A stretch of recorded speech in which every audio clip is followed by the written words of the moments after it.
I'm Joan, 32 female.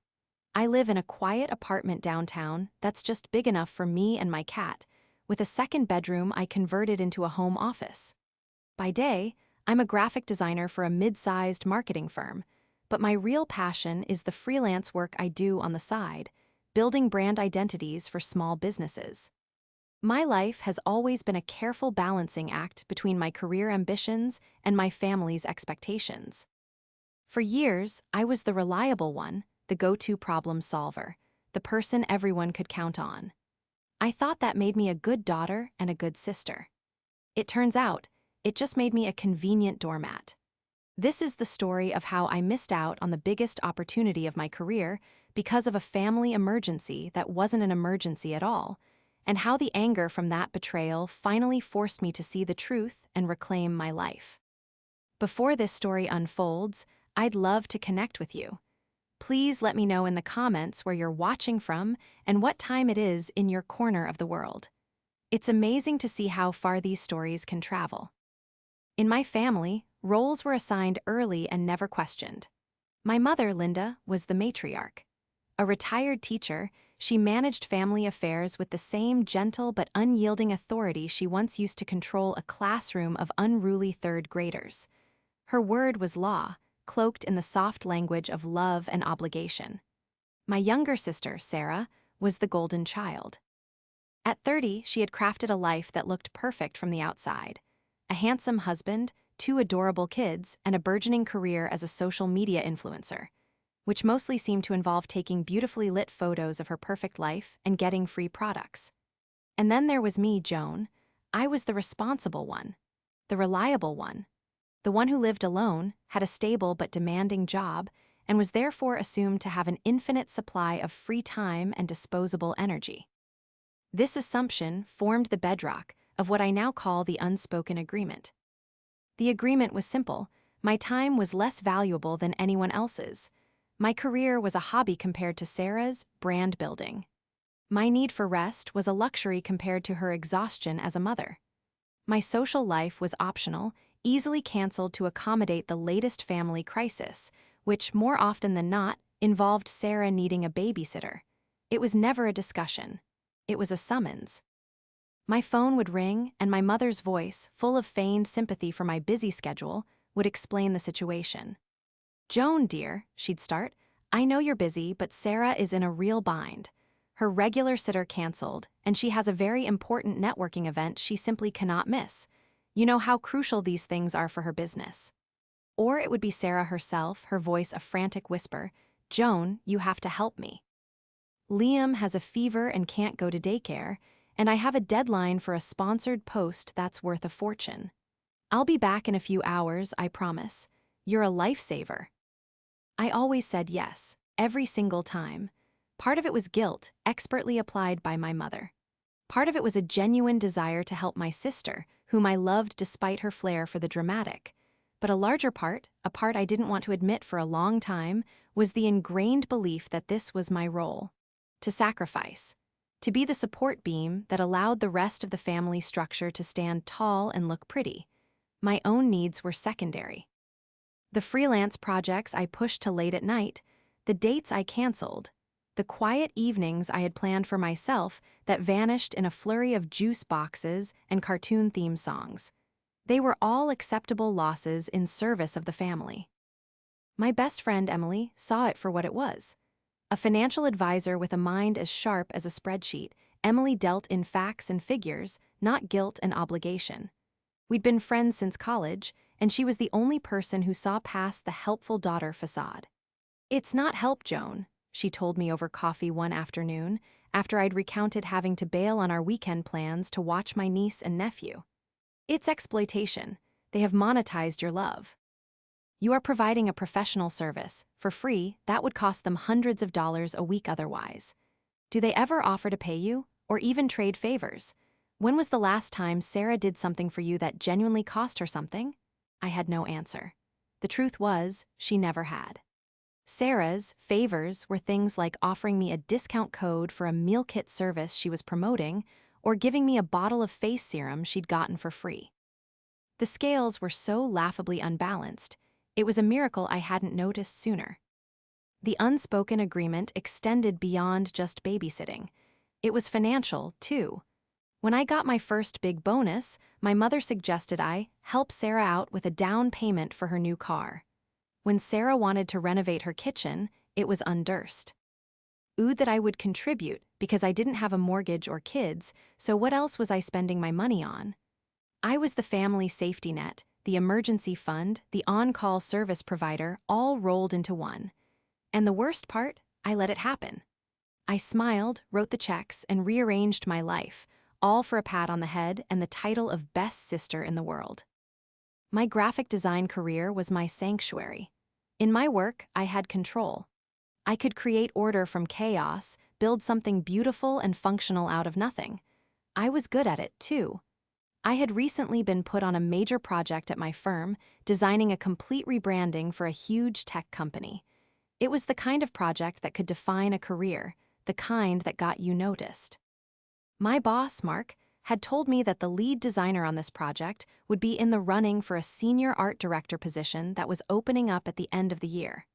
It meant more responsibility, a significant pay raise, and the kind of creative freedom I had only dreamed of. This project was everything. The final presentation to the client was scheduled in a month, and I poured every spare ounce of my energy into it. I worked late, came in on weekends, and declined every social invitation. I told my family I was heading into a crunch period and that my availability would be zero. My mother had made a sympathetic noise, while Sarah had just seemed annoyed. "Well, don't burn yourself out," she'd said, as if my ambition was a minor illness. The unspoken agreement was being tested, and they didn't like it. But for the first time, I felt like I was putting myself first, and it felt incredible. I was finally building a life that wasn't defined by my utility to others. I was so close to breaking free, so close to proving my own worth on my own terms.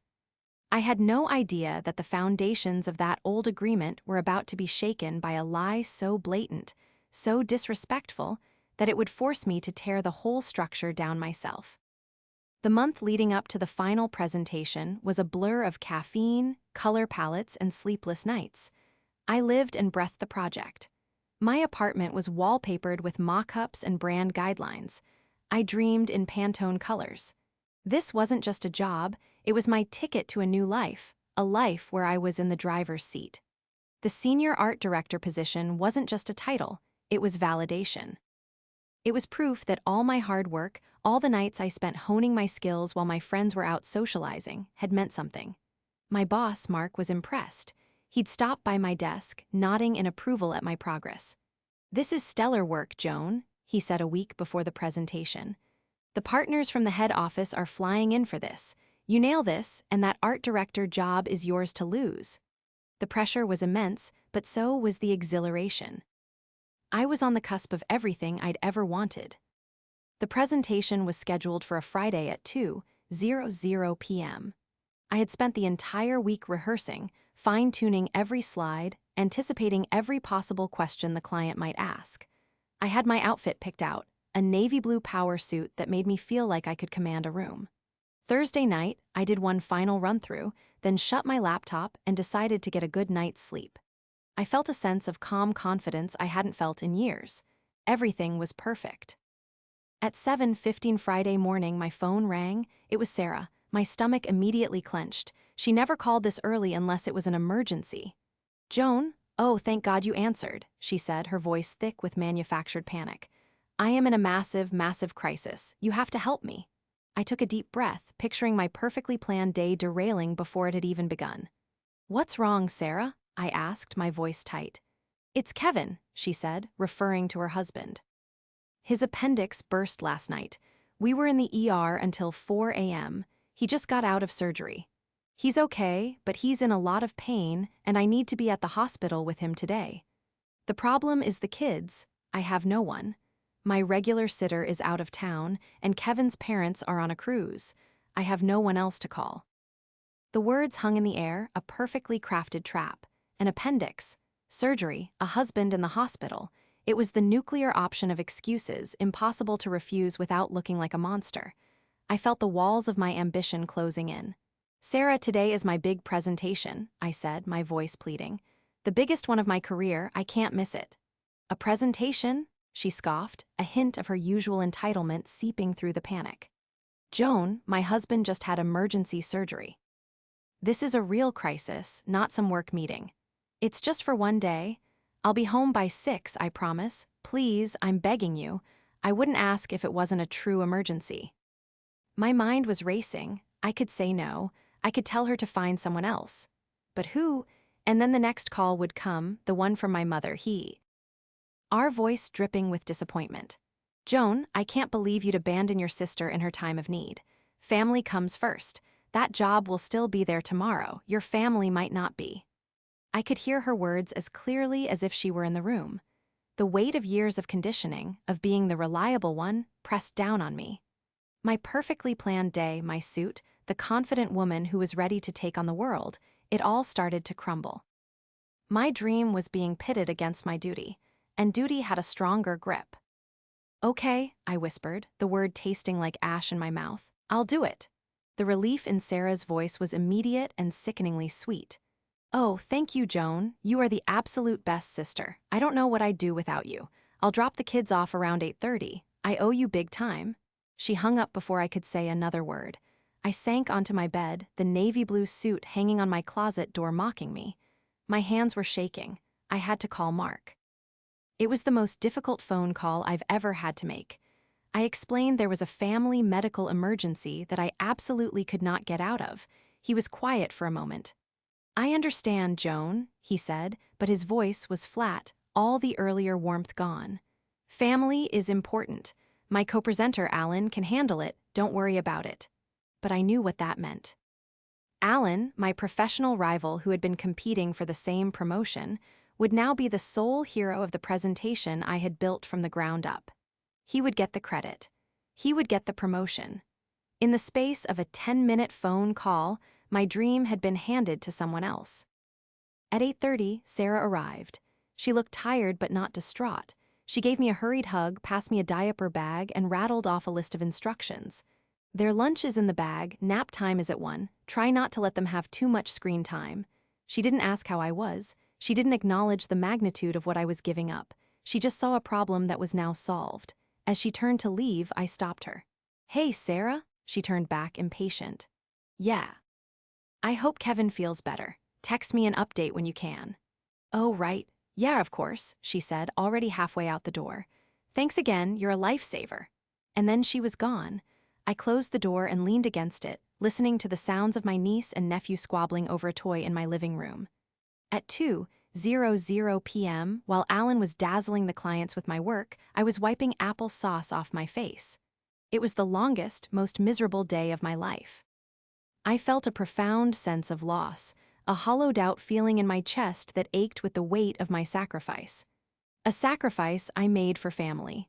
A sacrifice I would soon discover that was based on a complete and utter lie. The hours of that Friday crawled by with agonizing slowness. Every time I looked at the clock, I felt a fresh wave of despair. 2:15 p.m., Alan would be walking them through my initial concepts. 3:00 p.m., he'd be showcasing the digital mock-ups I spent 3 sleepless nights perfecting. 4:30 p.m., he'd be fielding questions, shaking hands, and accepting congratulations on his brilliant work. Meanwhile, my reality was a cacophony of children's television, arguments over who got the blue crayon, and the sticky residue of a juice spill that was slowly seeping into my favorite rug. I loved my niece and nephew, but on this day, their presence felt like a prison sentence. Every happy shriek was a nail in the coffin of my career ambitions. I tried to text Sarah a few times for an update on Kevin. How is he doing? I wrote around noon. No response. A few hours later, I tried again. Hope everything is okay. Kids are fine. Silence. I told myself she was busy at the hospital, consumed with worry, her phone probably on silent. It was a reasonable explanation, but a small, persistent worm of unease began to wriggle in my gut. My mother didn't call either, which was unusual. In any previous family crisis, she would have been calling me every hour for a full report. Her silence was strange. By 6 o'clock, the kids were fed, bathed, and crashing from their sugar highs. I was exhausted, emotionally and physically. My apartment, usually a pristine sanctuary of calm, looked like it had been hit by a tornado of toys and cracker crumbs. Sarah was late, I called her. It went straight to voicemail. I called again. Voicemail. Now the unease was turning into irritation. I sent a text. It's past 6. When are you coming to get the kids? Nothing. Finally, at 7:30 p.m., she texted back. So sorry, lost track of time. Leaving the hospital now, be there in 45. She arrived just after 8, looking flushed and energetic. Far too energetic for someone who had spent the entire day in a sterile, worry-filled hospital waiting room. What a day, she sighed dramatically, sweeping into the apartment. I am so drained. She gave the kids quick hugs and started gathering their things. So, how is Kevin? I asked, my voice flat. Is he going to be okay? Oh yeah, he's fine, she said, barely looking at me as she stuffed a stray dinosaur toy into the diaper bag. He'll be out in a day or two. The doctors say he's recovering great. Her nonchalance was jarring. She sounded like she was describing a minor inconvenience, not a major medical emergency. She scooped up my nephew, grabbed the bag, and headed for the door. Thanks again for this, Joan. I really, really owe you. And with another whirlwind exit, she was gone. I stood in the silence of my wrecked apartment, feeling a profound and unsettling emptiness. The sacrifice felt immense, but the gratitude had felt so shallow, so dismissive. I spent the next hour cleaning up, trying to restore some semblance of order to my space and my thoughts. Defeated, I sank onto the couch with my laptop, intending to distract myself with mindless browsing. I opened up my social media feed, and that's when I saw it. My heart stopped. It was a photo posted about an hour ago by one of Sarah's influencer friends, a woman I vaguely knew named Chloe. The photo was a group shot, 5 women with their arms around each other, laughing, their faces illuminated by the neon glow of stage lights. In the center of the group, beaming, holding a plastic cup of beer and wearing a band t-shirt, was my sister, Sarah. The caption read, "Girls' Night with the Besties at the Skyline Fest. So glad you could make it at Sarah Styles." The tag was right there, her username, her smiling face. The background was unmistakably an outdoor concert venue. I clicked on the location tag. Skyline Festival, Waterfront Park. It was happening right now, less than 5 miles from my apartment. I felt the blood drain from my face. My breath caught in my chest. It couldn't be real. It had to be an old photo, a mistake. My hands shaking, I navigated to Sarah's own profile. She hadn't posted anything herself, but I clicked on her tagged photos section. There were more. One of her and Chloe raising their cups in a toast, posted an hour ago. Another of the main stage, the band clearly visible, with the caption, "They're even better live. At Sarah Styles is in heaven right now." Posted 2 hours ago. Then I found a video, posted to Chloe's stories. It was a short clip of the band playing their biggest hit. The camera panned across the cheering crowd, and for a fleeting second, it landed on Sarah. She was dancing, singing along, looking utterly carefree. The timestamp on the video was 3:15 p.m. 3:15 p.m. At that exact moment, I was on my hands and knees, scrubbing grape juice out of my carpet while my dreams of a promotion evaporated into thin air. At that exact moment, my sister, whose husband was supposedly recovering from emergency surgery, was at a music festival with her friends. The lie was so audacious, so breathtakingly cruel, that I couldn't process it at first. I just stared at the screen, at her joyful, dancing image, while my own reflection stared back, pale and hollow-eyed. The air in the room felt thick, unbreathable. The initial shock slowly gave way to a cold, hard knot of fury in my stomach. It wasn't just anger. It was a white-hot, blinding rage. Every sacrifice I had ever made for her, every canceled plan, every check I'd written, every moment of my life I had given up for her emergencies, flashed before my eyes. All of it had been built on a foundation of lies and manipulation. The unspoken agreement wasn't an agreement at all. It was a scam, and I was the mark. I had sacrificed the biggest moment of my professional life, not for a family crisis, but for a concert. The betrayal was so absolute, so profound, it felt like it had physically altered the chemistry of my body. In that moment, something inside me broke. And something else, something cold and sharp and resolute, began to form in its place. For the rest of the weekend, I was a ghost haunting my own apartment. I didn't answer my phone. I didn't reply to texts. I just sat with the cold, hard evidence on my laptop screen, replaying the video of Sarah dancing, staring at the pictures until they were burned into my memory. The initial explosion of rage slowly cooled into a chilling, analytical calm. A single question echoed in my mind. If she lied about this, what else had she lied about? This one spectacular act of deceit felt too practiced, too confident. It couldn't have been the first time. It was just the first time she'd been caught. On Monday morning, I walked into work with a sense of grim determination. The office was buzzing with talk about the presentation. People gave me sympathetic looks. Alan, my rival, approached me by the coffee machine with a smug pity that made my skin crawl. "Hey, Joan," he said, "heard you had a family thing. Hope everything's okay. The presentation went great, by the way. The clients were thrilled." "I'm glad to hear it, Alan," I said, my voice devoid of emotion. I knew the promotion was his. The opportunity was gone. But instead of the crushing defeat I expected to feel, I felt a strange sense of clarity. My focus had shifted. The battle for the promotion was lost, but a new, more important war was just beginning. That evening, I called my friend Emily. "I need your help," I said, and then I told her everything. I sent her the screenshots, the links to the photos and videos. She was silent for a long time after I finished, and when she finally spoke, her voice was low and furious. "Joan, I am so sorry," she said. "But honestly, I'm not surprised. I'm just furious that it took something this big and this cruel for the blinders to finally come off. What do you want to do?" "I want to know everything," I said, my voice hardening. "I want to know how deep this goes. I feel like I've been living in a fog for the past 10 years, and I need to see the truth. All of it." Emily, with her financial advisor's brain, knew exactly where to start. "Deceit leaves a trail, Joan," she said. "Especially when money is involved. Let's start with the big things. You told me you helped her with a down payment on her car and contributed to her kitchen renovation. Do you remember when those were?" I did. I dug through my old bank statements. My digital records a perfect, damning archive of my own foolish generosity. I found the transfers, 2 large sums sent to Sarah's account. One was from 3 years ago for the car.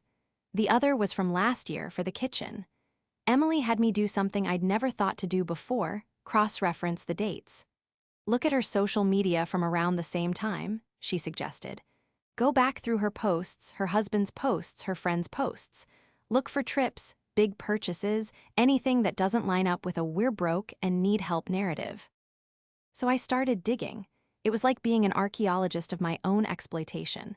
I scrolled back 3 years on Sarah's timeline. The week after I sent her the money for the car, she had posted a series of photos.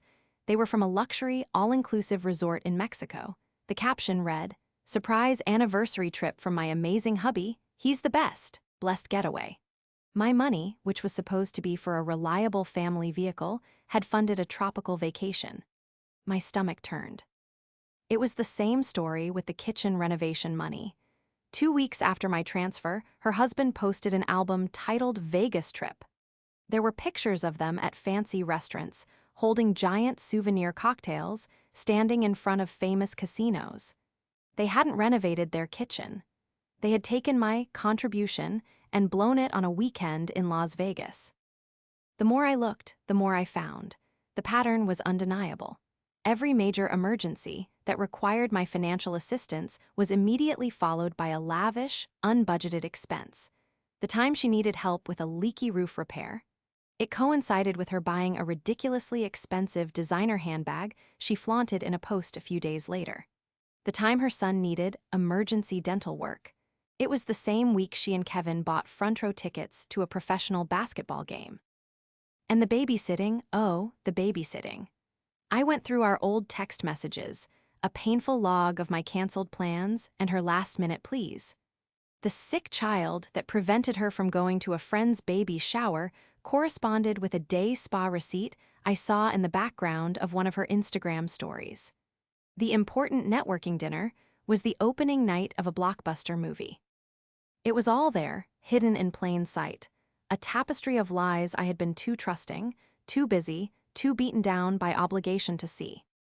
The most painful realization was my mother's role in all of this. Linda had been the enforcer. She was the one who would call me after Sarah's initial plea, reinforcing the urgency and layering on the guilt. Your sister would never ask if it wasn't important, Joan. Family has to be there for each other, no matter what. Was she a victim of Sarah's lies, too, or was she a willing accomplice? I found my answer in a photo on my mother's own social media page from the previous year. It was a picture of her and Sarah at a fancy brunch. The caption read, "Enjoying a lovely mother-daughter day, courtesy of my sweet Sarah, she's so generous." I checked the date. It was 2 days after I had given Sarah money for what she claimed was an overdue electricity bill that was about to get shut off. My mother wasn't just an accomplice, she was benefiting from the scam. They were a team. They had been playing me for years. The discovery didn't break me, it forged me. The grief I felt for the family I thought I had was replaced by a cold, hard resolve. They had taken my time, my money, and my love, and they had squandered it.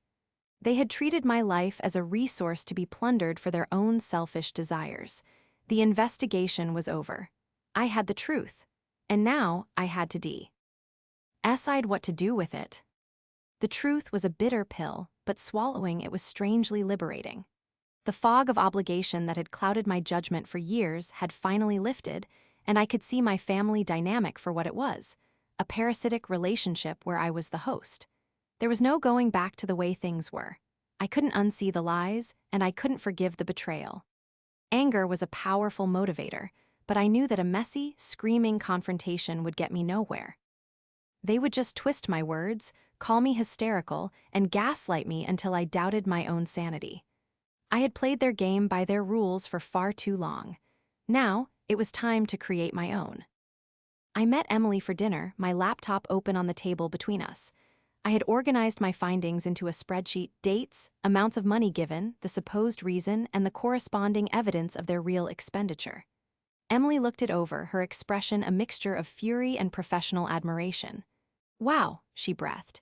"You've been subsidizing their entire lifestyle. This is a forensic accounting of betrayal." "So what now?" I asked, my voice quiet but firm. "I can't just keep this inside me, but I don't want to just explode. I want it to stop. I want to be free of them." Emily leaned forward, her eyes gleaming with the intensity she usually reserved for a high-stakes stock market analysis. "Then we make a plan," she said. "A real one, not a saying no plan, an independence plan. We don't just build a wall, we build you a whole new fortress that they can't touch." The first step, she explained, was financial disentanglement. "You are their emergency fund," Emily stated. "We need to close that bank. From this moment on, the answer to any request for money is a simple, polite, and non-negotiable 'I'm sorry, but I'm not in a position to do that right now.' No further explanation. No is a complete sentence." This felt both terrifying and exhilarating. The second and more crucial step was to create what Emily called a freedom fund. "You need a goal," she said. "Something tangible you're working towards that is just for you. A down payment on a condo, a trip around the world, seed money for your own design studio. Something that makes every no you say to them a yes to yourself." The idea sparked something in me. For years, my dream had been to leave the corporate world and launch my own freelance graphic design business full-time. I had the skills and the client list, but I never had the financial courage to take the leap. The safety of a steady paycheck, a paycheck that was often diverted to my family, had kept me tethered. "My own studio," I said out loud. The words felt real, possible. Emily grinned. "Perfect. So let's figure out what you need." 6 months of living expenses, plus startup costs for equipment and marketing. Let's run the numbers. We spent the next hour with our heads bent over my laptop, creating budgets, projecting earnings, and setting savings goals. The amount we landed on was substantial, but for the first time, it felt achievable.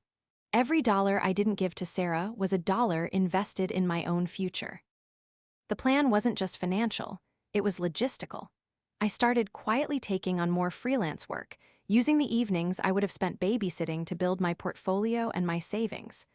I opened a new high-yield savings account at a different bank and named it Studio Fund. Watching the balance grow, even by small amounts, was more satisfying than any thank you I'd ever received from my family. I also started setting small, practical boundaries. When my mom called and asked me to help her with some gardening since I was just sitting around, I told her I had a freelance deadline. When Sarah texted asking me to pick up her dry cleaning because she was swamped, I replied, "Sorry, can't today," with no further excuse. The pushback was immediate, though subtle at first. My mother's voice would get a little cooler. Sarah would reply with a passive-aggressive, "Okay." They were testing the fences, noticing that the gate that had always been wide open was now closed. During this time, I focused on myself. I reconnected with friends I'd neglected. I started taking a pottery class on Tuesday nights, filling a time slot that had often been reserved for a last-minute Sarah bailout. I was rebuilding my life, piece by piece, on my own terms. My work at the office improved, too. With the weight of the promotion gone, I felt a renewed sense of creativity. I poured my energy into my projects, not for external validation, but for the simple joy of doing good work. Mark even commented on it, noting my renewed focus. It didn't matter anymore. My ambitions were now directed at a goal that was entirely my own. For 2 months, I was a ghost. I was polite at the mandatory Sunday family dinners, but distant. I kept conversations light and superficial, never giving them an inch of personal information they could use. See as leverage, they knew something had changed. I could feel their confusion, their frustration that their most reliable asset was no longer performing as expected. The atmosphere was thick with unspoken tension. They were waiting for me to break, to go back to being the old, accommodating Joan. They had no idea that the old Joan was gone.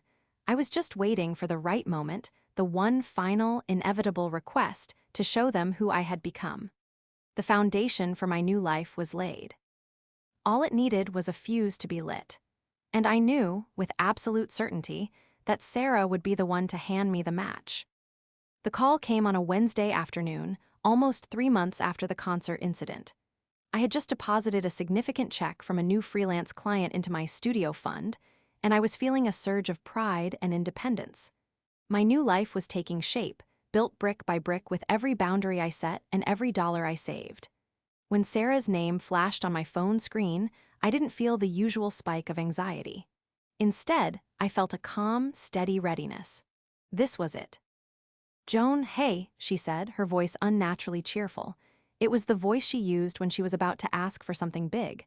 "I have the most exciting news. Kevin and I are going to a couple's retreat in the mountains this weekend. It's our anniversary and his mom gifted us the trip. It's from Friday to Sunday. We're so excited, but we have a tiny problem." I stayed silent, letting her talk. "Our sitter just canceled. Can you believe it? She says she has the flu. So I was wondering if you could possibly watch the kids this weekend. It would mean the world to us. It's our anniversary." The request was a classic Sarah move. Frame it as a once-in-a-lifetime event, emphasize the emotional stakes and anniversary, and present me as the only possible solution to her problem. The old Joan would have sighed, mentally rearranged her entire weekend, and said yes. But the new Joan had a plan.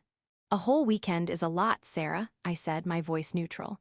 "I have a lot of my own work to catch up on." "Oh, I know," she said quickly. "And we would be so grateful. Of course, we'll pay you. We'll pay you really well." This was a new tactic. The offer of payment was meant to legitimize the request, to make it seem like a fair transaction instead of the exploitation it was. She had likely sensed that the old methods of guilt were no longer working. She had no idea she was walking directly into my trap. "Okay," I said, after a calculated pause. "I might be able to make it work. But since you mentioned payment, and I'm trying to be more professional with my freelance work, I think it's best if we do this officially. I can draw up a simple contract and an invoice for my services." There was a stunned silence on the other end of the line. A what?" Sarah stammered. "An invoice," I repeated calmly. "It's just for my own records, for taxes and things. I'll email it over to you. Just look it over, and if the terms are agreeable, send me a confirmation." Okay, a bit weird, but sure. Send it over," she said, sounding confused but desperate enough to agree. "Thanks, Joan, you're the best." She hung up, and I allowed myself a small, grim smile. I spent the next hour preparing the document. I didn't just pluck a number out of thin air. I did my research. I looked up the average rates for professional weekend nannies in my city. I found rates for overnight care, meal preparation, and tutoring. Then, I created a beautifully designed, professional-looking invoice using my own branding. I itemized everything. Childcare services, 48 hours at a premium weekend rate.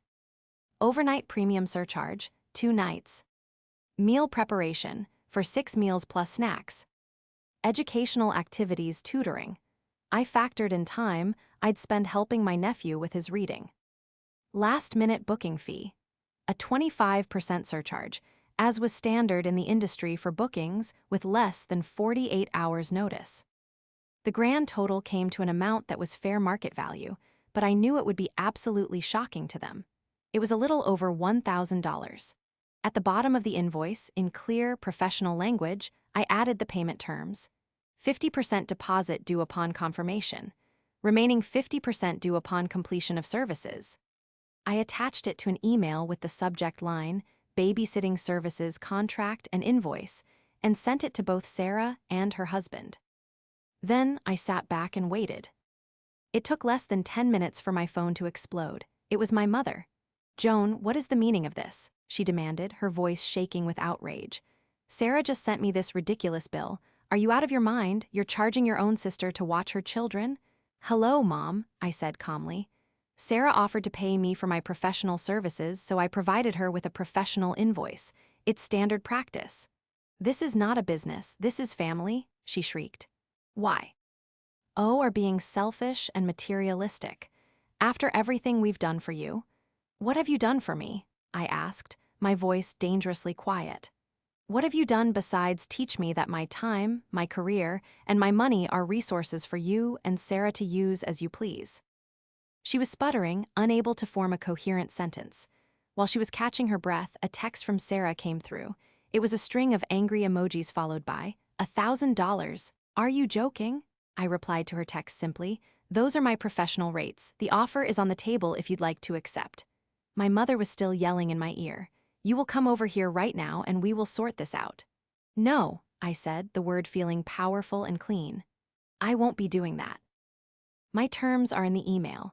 If Sarah wants to book my services, she knows how to proceed. I have to go now, I have work to do." I hung up the phone. I blocked her number and Sarah's. The silence that followed was the sweetest sound I had ever heard. I knew their anniversary trip was ruined. I knew they were furious. But for the first time in my life, I felt truly, completely, and gloriously free. The final favor had been requested, and my final answer had been given. The days immediately following what my family later termed the invoice incident were a storm of digital rage. Since I had blocked their numbers, they took to other platforms. I received furious emails, venomous direct messages on social media from Sarah's account, and even a few sanctimonious comments from my mother on my public posts before I blocked her there as well. The messages were a predictable mix of disbelief, accusation, and emotional blackmail. I was ungrateful, money-hungry, and had no idea what real struggle was. Sarah accused me of trying to ruin her marriage by sabotaging her anniversary trip. My mother wrote a long, rambling email about how she had sacrificed everything for her children, only to be repaid with such disrespect. I read each message, not with anger or hurt, but with a kind of detached anthropological interest. I was observing the last desperate thrashings of a dying parasitic organism that had just been deprived of its host. I didn't reply to a single one. My friend Emily was my rock. "They're following the classic manipulator's playbook," she said as we reviewed the messages over a bottle of wine. "When guilt doesn't work, they switch to anger and victimhood. The fact that they're reacting this strongly proves you did the right thing. You hit them where it hurts, their entitlement." She was right. Their anger wasn't about the money itself, it was about the shift in power. By putting a price on my time, I had shattered the unspoken agreement that my time had no value. I had forced them to confront the reality of what they had been taking from me for years, and they couldn't stand it. Of course, Sarah and Kevin's anniversary trip didn't happen. They couldn't find another sitter on such short notice, and they certainly weren't willing to pay professional rates. A week later, Sarah posted a sad-looking selfie of them on their couch with the caption, "Sometimes life gets in the way of the best-laid plans, but all that matters is being together. Anniversary Athom." It was a pathetic attempt to spin the narrative, but I knew the truth. The real fallout came a few weeks later. My aunt, my mother's sister, called me. She was a generally level-headed person, and I decided to answer. "Joan, your mother is beside herself," she said, her voice laced with concern. "She says you're refusing to speak to them and sent Sarah a crazy bill for babysitting. What is going on?" I took a deep breath, and for the first time, I told someone in the family my side of the story. I told her about the missed promotion. I told her about the concert. I walked her through the years of financial manipulation, the fake emergencies that funded their vacations and shopping sprees. I was calm and factual, presenting the evidence without hysterics. When I finished, there was a long silence on the line. "Oh, honey," my aunt finally said, her voice soft with dawning comprehension. I had no idea. They always made it sound like you were just happy to help." The validation in her voice was like a soothing balm on a wound I didn't know was still so raw. Word started to spread through the extended family. The narrative my mother and sister had tried so hard to control began to crumble when confronted with the simple, ugly facts. The family was divided. Some, conditioned by my mother's years of matriarchal rule, sided with her. But many, including several of my cousins who had their own experiences with Sarah's entitlement, saw the truth. The dynamic had been exposed. As for me, I was thriving. Free from the constant drain of my family's manufactured crises, my life blossomed. I poured all my reclaimed time and energy into my freelance business. 4 months after the Invoic incident, I had saved enough in my studio fund to take the leap. I gave my notice at my marketing firm. Mark was disappointed but supportive, and he even contracted my new business for some project work. On my last day, Alan, who had gotten the art director promotion, offered a condescending, "No hard feelings, I hope." "None at all," I said with a genuine smile. "You can have it." I was chasing a much bigger dream now. My life is quiet now and peaceful. I haven't spoken to Sarah or my mother in almost a year. I hear things through my aunt. Sarah and Kevin are apparently having financial trouble now that their unofficial subsidy has been cut off. My mother is lonely and bitter, complaining to anyone who will listen about her ungrateful daughter. I feel a distant sadness for them, for the relationship we could have had if it had been built on respect instead of exploitation. But I don't feel guilt. Last week, I signed the lease for a small studio office downtown. It's bright and airy, with a big window overlooking the city. As I stood in the empty space, a blank canvas for my future, I felt a sense of profound peace. I had bought this future with every no I had finally learned to say. I had earned this peace by choosing myself. The anger that had been so blinding that night I saw the concert photos was gone. In its place was a quiet strength and the unshakable knowledge that my time, my talent, and my life were finally, completely my own.